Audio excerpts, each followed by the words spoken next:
So here we are again. I'm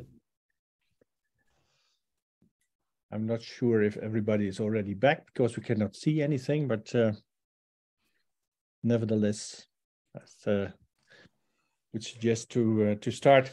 We now have our last conversation, and they always say last but not least, of course, with Lia Mazzari. Lia Mazzari is a sound artist whose practice is often collaborative, engaging new audience through encounters with art in non-conventional spaces, both physically and virtually. She likes to explore the divisions of sight and non-sight, private and public through sound installation and urban intervention. Lia creates recorded and live events that embrace the broader sense of sound in space. And this fluid relationship with her environment and towards sonic activism forms the crux of her practice. Yeah, I think we now will encounter another kind of transportality of sound, but we will see into that. Okay, have a nice conversation. Ximena, I already introduced you, so Lia, take the floor. Thank you, Peter. Thank you also to the rest of my colleagues. Especially Yolande's talk really resonated with a lot of the things I've been looking at, you know, talking about intergenerational art, but also portals, because also my project or my research feels like it relates to sort of gateways and stepping into other realities and dimensions. But yeah, I'm going to start to share my presentation, and I decided to also maybe talk a little bit more about myself today as a start, because when we first met in December, I didn't do that at all. So, and today we have a lot of other newbies here, so that might be a good thing to do. Microsoft. So if you could just tell me when you can see, can you see just my presentation?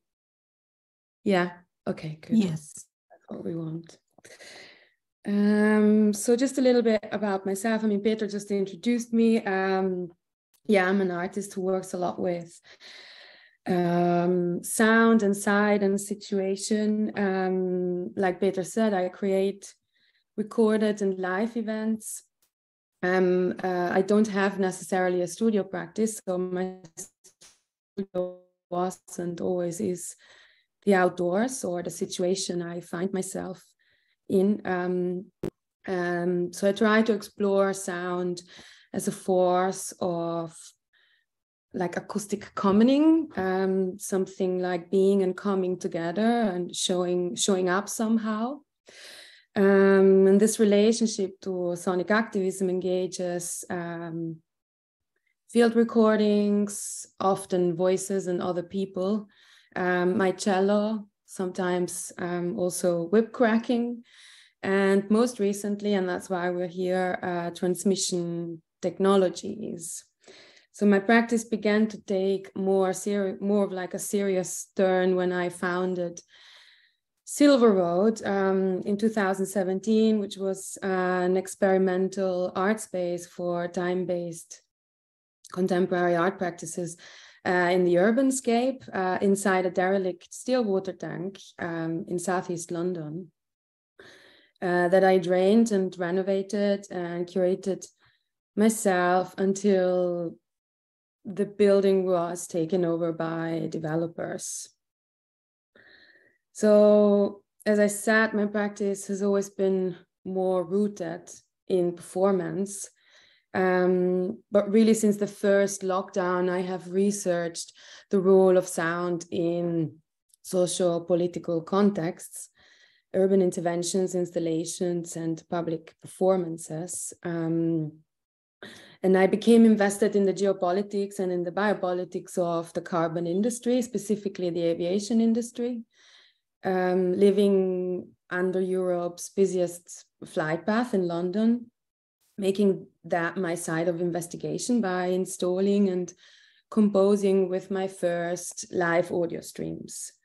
So listening and experimenting with sounds that are streamed or that were streamed and broadcast near or literally next to Heathrow Airport. I understood the potential of live audio streaming to become a generative and effective, or for live audio streaming to generate effective and political experiences of environments. Yeah. So what is live audio streaming? The story of environmental sound is the story of capture, the search for sonic treasures in places that we deemed untouched and wild. And in this model, environmental sounds are treated as pristine artifacts that are devoid of human intervention, even as they are a product of laborious field recording practices. So, however, the last 15 years have seen the rise of another model of listening to environments. And in this live audio streaming, microphones are embedded in places permanently or semi-permanently, and they transmit sound continuously from one location to many possible listeners over the internet. And through these streamers, it is possible to tune, for example, into the dawn chorus in Bombay, or a thunderous storm in the Dolomite Mountains, or a forest on a Baltic island in real time. So for some, live audio streaming is maybe a symptom of a digital shift towards streaming everything. And for others, it transforms this act of listening to into listening with environments, and furthering maybe an ethical reorientation to a more than human life on a shared planet, and expanding geographic borders. This shift in listening is kind of underexplored, though it holds a significant and urgent potential for our capacities to attune to a planet in an era that is in crisis. So from my position as an artist and an organizer of several international live audio streamers or microphones, my project wants to examine live audio streaming from both perspectives, as research and creative perspectives. So in the past, I have collaborated closely with audio streaming networks like SoundCamp, installing audio streams and producing several listening events, public interventions, installations, and streamer workshops as well. For example, ArtEZ Radio was an ecological radio lab presenting environmental audio streams as a tool of citizen journalism, sometimes from sites of activism, during the COP26 in Glasgow. Listening Portals was a recent collaboration and sound installation with Ukrainian artists in Sopot State Gallery in Poland that was continuously broadcasting live audio streams from 3 secret locations in Kiev, Kharkiv, and Odessa shortly after Russia's invasion last year. And recently I had also the pleasure to install a live audio stream in the Dolomite Mountains here in this mountain shed. And I'm now wanting to continue this research for Polyphonic Landscapes. So yeah, I want to advance these possibilities of live audio streaming for collective and public experiences of our fast-changing planet. And I believe sound and listening can help us to feel and thus to act in our environments differently. And apart from listening being the central method, another central aim of my project is to prototype compositional strategies for live audio streaming in public arts and performance spaces and contexts, to understand their value for artists and audiences. And for Polyphonic Landscapes, I'm currently calling this Auditioning Amstel, but it might changes every month. I would like to develop an interdisciplinary performance, merging live audio streams with an ensemble of musicians and singers and performers, exploring alternative modes of liveness, listening, composition, performance, and installation of environmental live soundscapes, real-time soundscapes. So preliminary research questions are, for example, how can communities of practice better understand the Anthropocene by listening to it? What forms of knowledge, for example, emerge from listening to live audio streams? And how to create compositional strategies that use live audio streaming as a mediated tool to connect or reconnect with our dying planet. And lastly, how do these compositional strategies function? How do you apply them in a critical arts-based context and shared exhibition space, such as in the context of the Amstel Park and Zone to Source Gallery and the river? So since our first and recent visit to Amstel Park back in December, to Alice's Zone to Source, it was really then when I realized that Amsterdam is kind of another Venice. So it's a city entirely created for and on and with and despite the water. So we had a wonderful presentation by Morten Uboter. I hope I'm saying his name correctly. Morten works for the Ministry of Infrastructure and Water Management. And basically not only knows the city inside out, but also the way the water just stretches its veins through this, thrusting city by pumping salt and sweet water up and down and left and right to keep the balance with the help of dikes and bosoms and polders and so on. So I'm not just extremely inspired by all of that, but decided also that this is probably this is the moment I can finally work with water for the first time. And what a better place than the Netherlands, where more than a third, I think, of the land is below sea level. And this includes the Amstel Park as well. So during that visit, I was very inspired by Fiona Tan's exhibition, which I went to with Teemu, and her use of the archival footage from the Eye Museum. And I was thinking of Morten's mantra of giving the water a voice. And so this strong relationship with the city and the water reminded me of other cities and nature relationships. For example, like Naples, who has this strong relationship with the volcano, Vesuvius. Always strongly dependent on and reliant on this nature relationship, but at the same time, the city could also be attacked at any point in time. So for Auditioning Amstel, I propose, I'm proposing to install around seven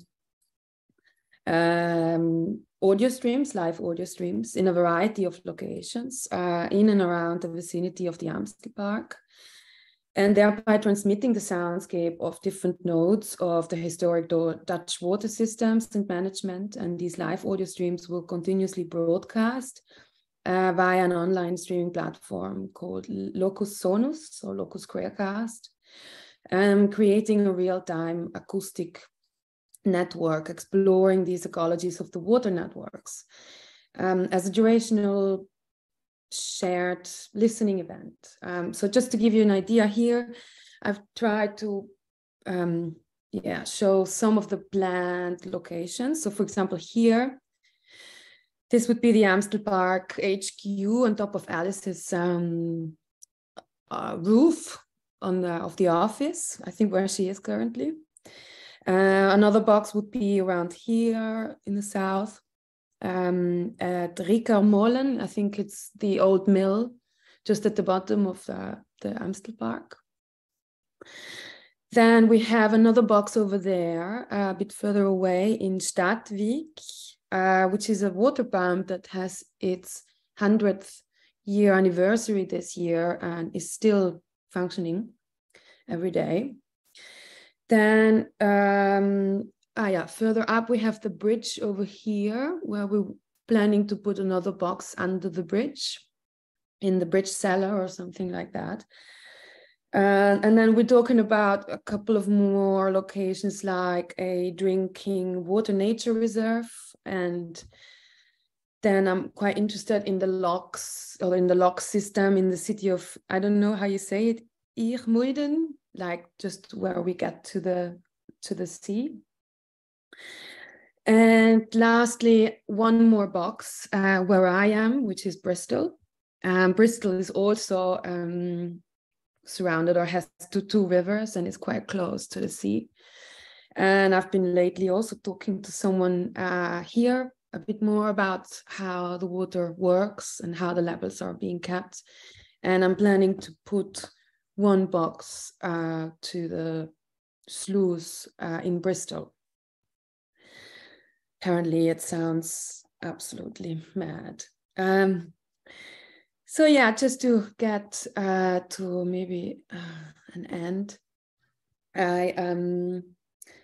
for the project, I borrow here also from Astrid Anemanis's definition of ecotones, what she refers to as ecotones as zones of fecundity, creativity, and transformation. And the term ecotone was first coined in 1859 by Alfred Russel Wallace, meaning it's a transition area between two biological communities or two adjacent ecosystems. And I would like to approach these ecotones as zones in between nature and culture, art and science, theory and practice, technology and philosophy, industry and natural resources, contested lands and indigenous knowledges, where the water meets the land. So just to give you a bit more practical information as well, the current plan is to come to Amsterdam in May, in the beginning of May, to install all these streamer boxes, and to also participate in Reveil, which has its 10th anniversary. Reveil is a collaborative long-form radio broadcast organized by a few arts organizations, but mainly by Soundcamp, whom I was lucky to work with on a few occasions in the past years. And this radio broadcast is made up of ephemeral live audio streams from different rural and urban areas, and each streamer selects a location and then transmits their sounds live as the daybreak arrives on International Dawn Chorus Day. And so Reveil moves from the west, from one microphone to the next, sort of hops on to create a 24-hour long broadcast. And after that, we will have another symposium where I will hope to be able to show more sounds and to actually show the proper sounds. And I'm planning to return for a residency in July to the Amstel Park for a couple of weeks to then really start experimenting with the streams in place and with people. And maybe that's a good moment to start the conversation with Ximena. Well, she can ask me. Yeah, you can use this as an echo tone between the two of us. Please, Ximena. Thank you. Go ahead.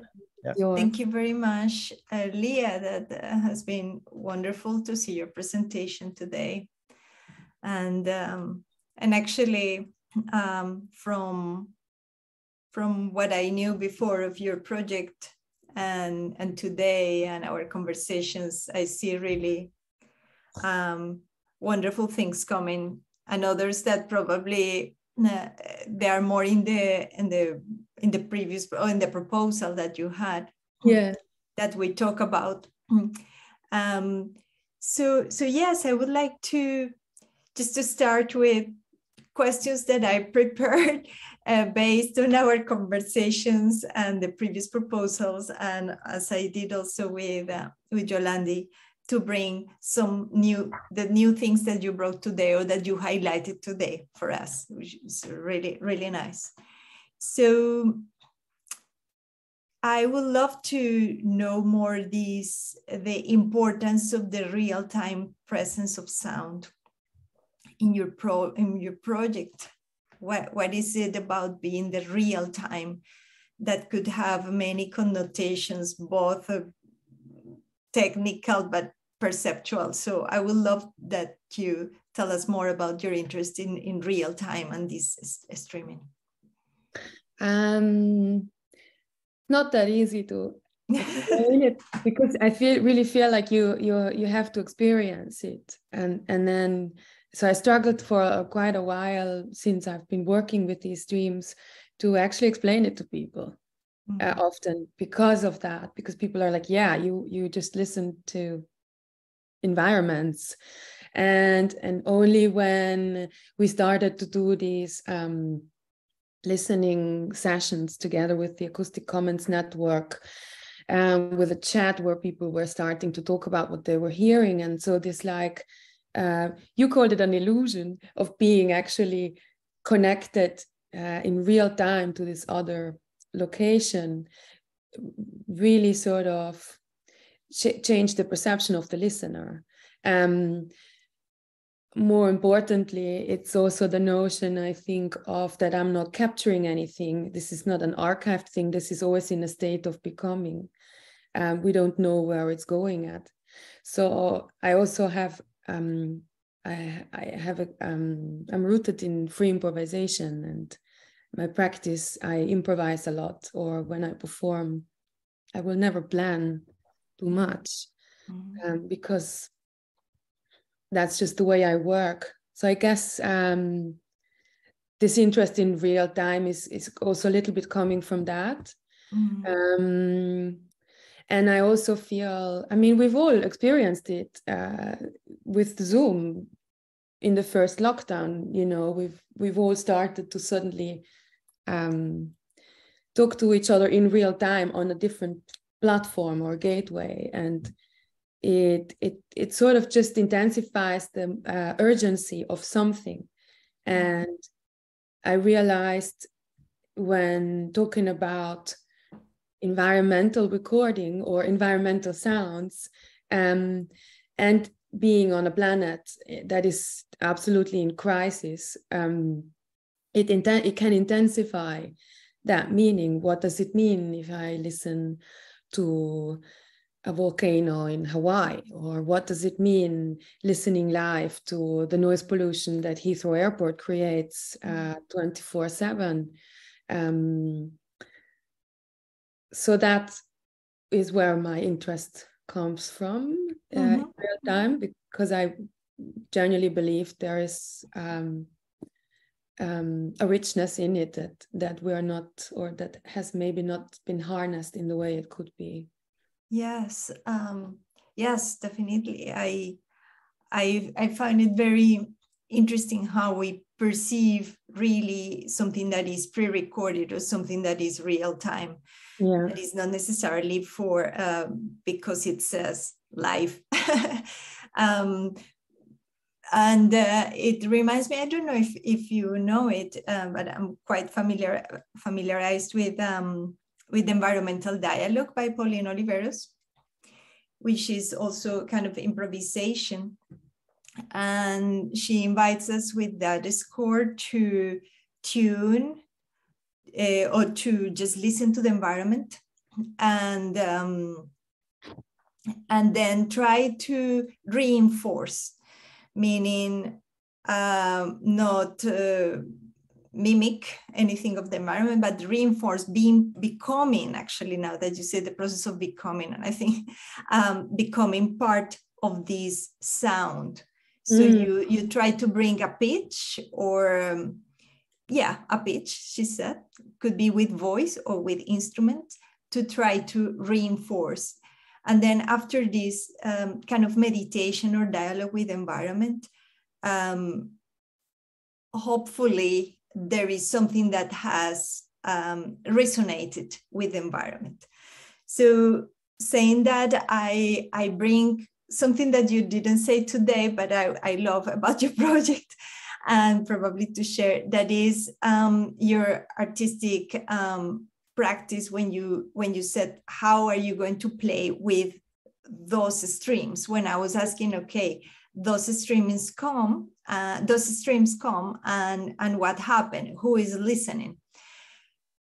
Many people are listening, but you were talking about your cello, your instrument, and you were talking about other two musicians who will hopefully be with you.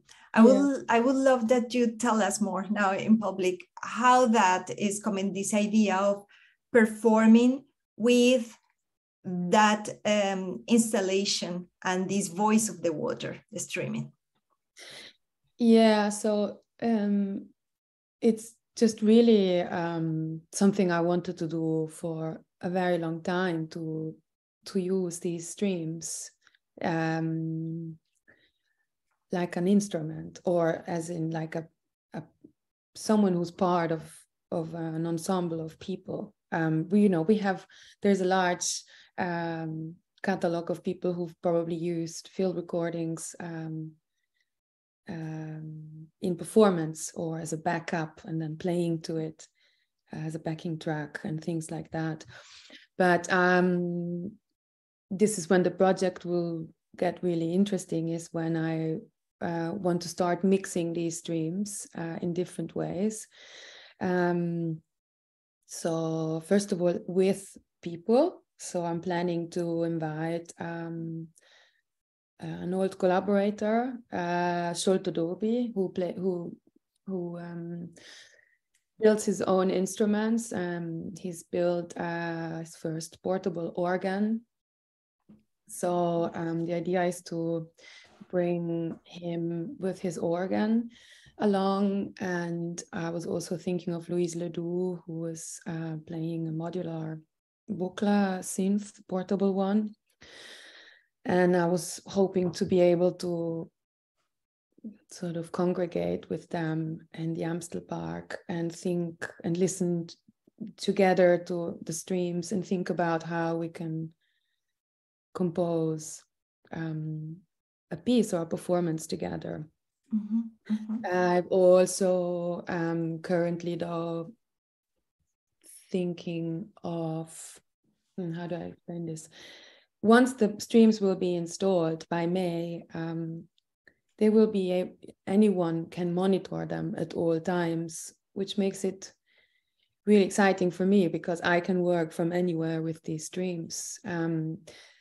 It means that I will, go down the road to the next multi-channel venue and try and start experimenting by connecting these different sound ecologies of water into the same space and start playing them and experimenting with them as well.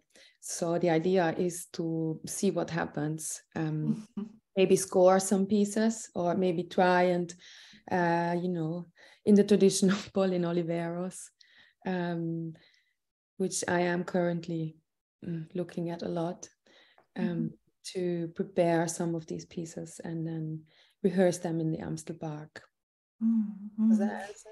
Yeah, yeah. So the water becomes a member of your ensemble. Yes, exactly. Yeah, yeah. I found that kind of amazing to think of. And also I'm thinking the position of these boxes or these open microphones, you will have a kind of water voice. I don't know exactly how will be the reach, etc. But what I'm imagining is that you have the water voice, but also as in any streaming and our pervasive humanity, we will have a counterpoint of human something. So I just wonder how do you think about that? And I just bring one of your probably statements that is more, instead of paraphrasing you talk about the interdependent ecologies and histories of economies of the river Amstel. So as each time we listen to environment, also there are so many layers that emerge from memory and history and economy. And then we repeat and we see these synchronicities that when we are listening for or with or to something or within something, something happens. As Pauline used to say, when you are listening, something will happen. Yeah. So being in the realm of improvisation, I wonder, how is that positioning actually of the technology of the boxes for those things to happen, for those counterpoints? What is your strategy? You have specifically, you show us in the map the specific points, and you just mentioned one is actually on top of the roof of Alice's office. So yeah, I just wonder if you are conscious of how much this voice of the water will be transmitted and other things that will be transmitted. Tell us more about it. Yeah, I'm very curious about it because obviously at this point it's very speculative. But I have done it in the past, so I'm hoping I'm getting better at it. And also I am going to do it here in Bristol as well. So it will be the first time working closer to water. I'm also thinking of making one box that doesn't just use a stereo pair of microphones, but hydrophones. So that's like have two of them hanging into the water. Mm-hmm. And the positioning is not easy because obviously a microphone is not like a camera, right? It's not just recording to where you point it. It will record everything around it, which is also the beauty in it. And which is something we have so discovered when we were meeting in the Amstelpark, because what you see is this frozen park in the winter.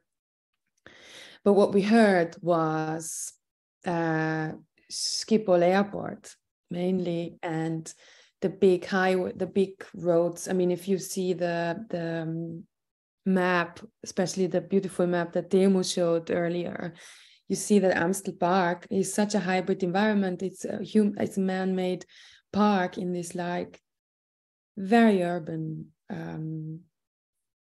part of the town or industrial almost, due to the commercial, what's it called, rise side. So there's a lot happening acoustically. So yeah, I guess when placing the boxes, a lot of there might be the case that I have to move them a lot and listen and move them again because I don't know, we don't like what we hear, or we want to hear more. I guess you're also maybe a little bit talking about the aspect of surveillance, because in our conversation people always pick up on that very quickly, although we're surveyed all the time. And no one really seems to care about that. obviously, when we know we are being recorded, when you just walk around in London with a recorder, it takes not even 5 minutes to be told off. So that is obviously an aspect, and we will have to symbolize in a way that this is an instrument. It was so nice when we both spoke about this 2 weeks ago or something, because you reminded me of the fact that they're not boxes, they are players. So they we can symbolize this on the boxes. We can, for example, in the box that will be in the big old water pump, the 100-year-old water pump, we can, for the man or the woman that has to power this pump station once a day and walks in there, we can symbolize and say, I am a water pump. I am listening to you and you're listening to me, and we can sort of, signify that there's an act of recording going on. No, it's not recording necessarily, broadcasting. We're not archiving anything here. We're listening. Yeah. That's very interesting, and also for the audience to be aware of those to differentiate that. And go ahead. No, I just wanted to add that obviously we only hear voices. We don't see people. So we are still in that way anonymous. If we are caught by a box. Yes. Well, that could be, or probably not. I remember working in research ethics and data management, when definitely the idea of anonymity, even if it's voice, there is something, and now there is, unfortunately, or well, for many reasons, all the possibilities to identify sound data, a bit less tricky or more tricky than visual, but yes, a voice is something interesting there. The other thing I was thinking of, practical, but also the metaphor of streaming. So we are streaming sound, we are streaming data. Yeah, we are talking about water. Water is could take the sense of or could take the form of a stream, of course. And I like a lot these metaphors, particularly with the experiences of telematic performances and networks, railway networks. And something that I find fascinating, that probably many people might think that as an error, is that when you are in a telematic performance, particularly in the early years that I started with that, is that if you are an artist working with telematic performance, you know at some point you will disconnect. That is something that you know, because someone trapped in the cable, if you were using Ethernet cable, or just that internet is really a medium that is out of our control. As much as control we want to have, or we would like to have. So I wonder if you have thought of this permanent streaming that probably comes also with this temporality. What is the temporality, the dynamic of opening and closing these boxes? If I understand with Locus Sonus, or I have experience that is all the time there, or you just turn on and off. But also that when you, let's say, are improvising, that stream could stop. Yeah, exactly. And how do you imagine that? Or the ideas that could come also with the environment, with the material that you chose to use, that is the water. The stop of the streaming. basically, with the environmental challenges? Ah, yes. Sorry, I went around and just wanted to. Thank you also for reminding me, obviously, of this metaphor of the circularity of the water flowing and the stream flowing and streaming. But yeah, I mean, it's beautiful if the stream stops, because it's again a good reminder of what we are relying on is not stable, and this world is not stable. There was also an idea which I would like to try out, is to have a streamer box. This was an idea. I mean, this is already existing because SoundCamp is building it. I just haven't done it myself, but to have a box that has to charge itself in order to be able to stream. So you attach a solar panel, and that has to reach full potential with the sunlight. Then the box turns on and plays. If there's no sunlight, then it might just be quiet. And this was really obviously powerful when we did this in Ukraine, in a different context, because it was a context of war, is a context of war, but all these boxes are quiet now for a reason. And I think that silence is obviously in that case, but also in an environmental context, very powerful. Wow, that's very powerful. I just wanted to end with a last question, and it's about precisely you brought Ukraine now into the conversation, and that brings to you all your activist experience and desires. And there was something that I know, but I wanted to bring it because I like it. You didn't mention it, but it's the acoustic commons. Yes, I would like to know how all these experience in the Amstel Park, all this work that you are developing, research artwork, brings ideas of acoustic commons or activism or awareness or into the general public. If we understand communities of practice in a very wide, beyond the performers, let's say. And so you're asking about this notion of the acoustic? Yes, any ideas of how acoustic commons, which I felt is coming from your activist experience, how that resonates specifically with this experience in the Amstel Park, how this experience contributes to your idea, shaping idea of acoustic commons. I mean, this is an idea that is still shaping a lot.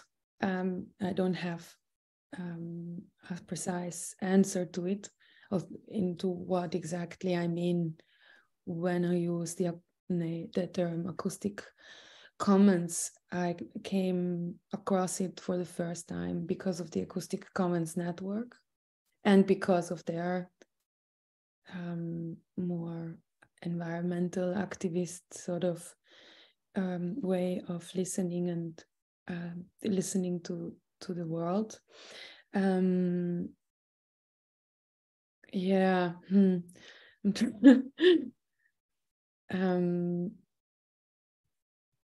It is what the project or the idea is, that it is political.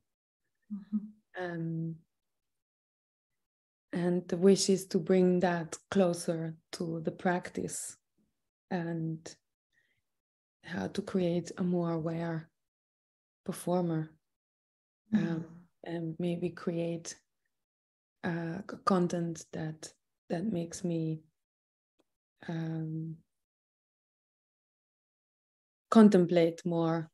So it's not just maybe representational, it's also about bringing someone closer to a certain struggle